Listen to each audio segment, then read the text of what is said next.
life-changing experience that I cannot accept. My life is not perfect. My life is not the way I want it to be.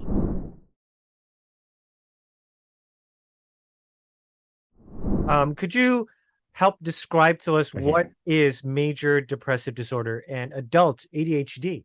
Okay. Major depressive disorder, also known as MDD, is a medical condition that is persistent sadness Wow. that's affecting your daily life.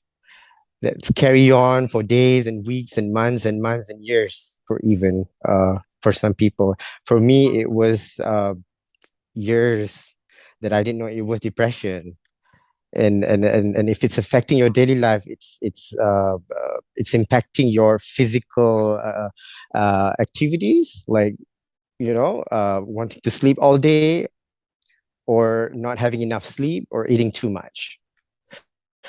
Also, fixation over your phone. It can also be anything, like overeating also, yeah. And ADHD is attention deficit hyperactivity disorder.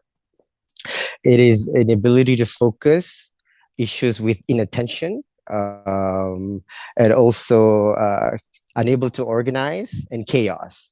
It's also affecting your daily life.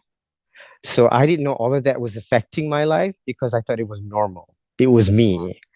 It was part of me. It was just, forgetting to run errands and to complete tasks and think that it's okay Oh, when it's not. When you have the responsibility to actually get it done and you think it's okay, I just, get distracted easily over doing other stuff.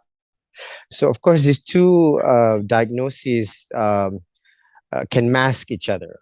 Like you were talking about how this MDD and ADHD, how they masked each other. Yes, how they mask each other.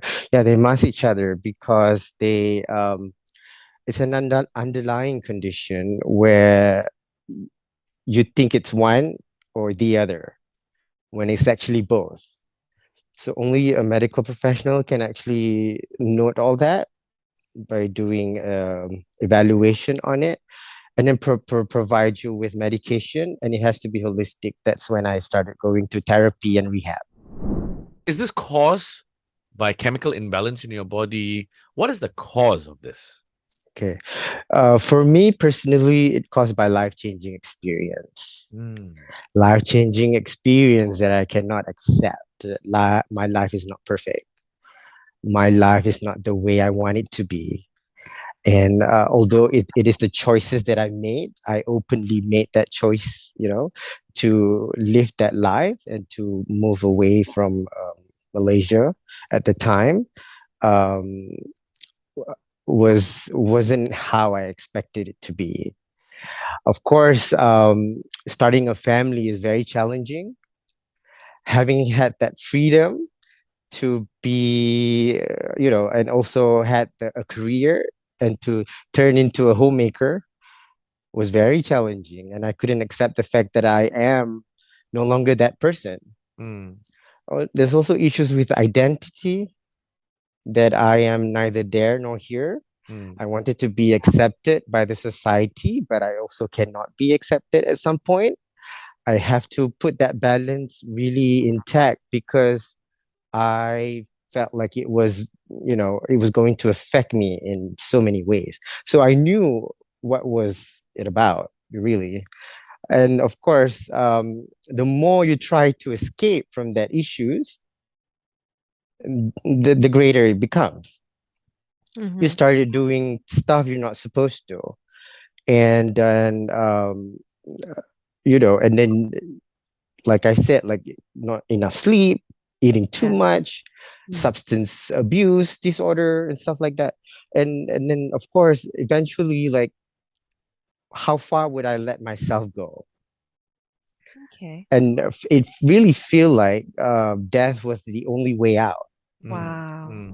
We'd like Okay. you to elaborate a little bit more about your experience in rehab. What kind of things? So you explained just then about the Yes. people that you met and how they affected you, but what Yeah. kind of things did you do? Mm. Okay. Um, In rehab, they have 3 sessions. They have psychotherapy, and they have a psychotherapy. It's a group session. It's almost like a circle time, but it's not. It's more on a professional scale where they teach you how to express your feelings and to know that it is a safe space to actually talk about it, because some things may be embarrassing for you to speak out. So it took me days and weeks before I can actually talk about it, because everyone was like trying to still shield what is actually underneath that layer. So basically, in rehab, they teach you how to talk about it, to open up, and day by day, by doing activities, artwork, and stuff like that. And then you also have a chance to talk to your therapist, one-on-one session, and then your psychiatrist where they prescribed you medication. So it was voluntarily.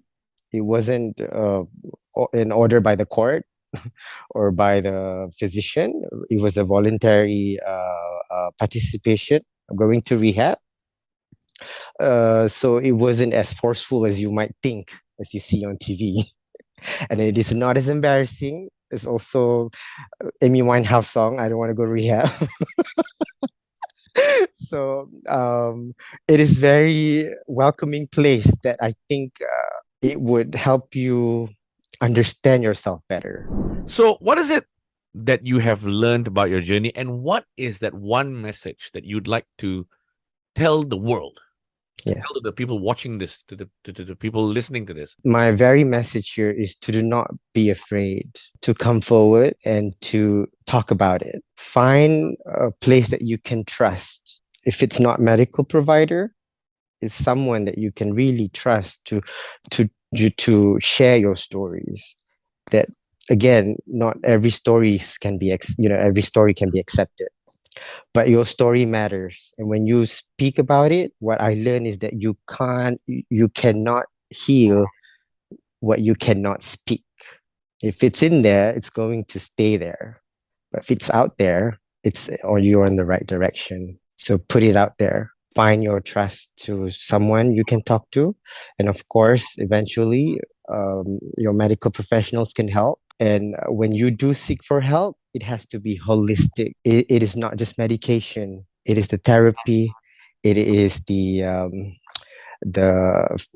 physical activities and all that. It has to be holistic.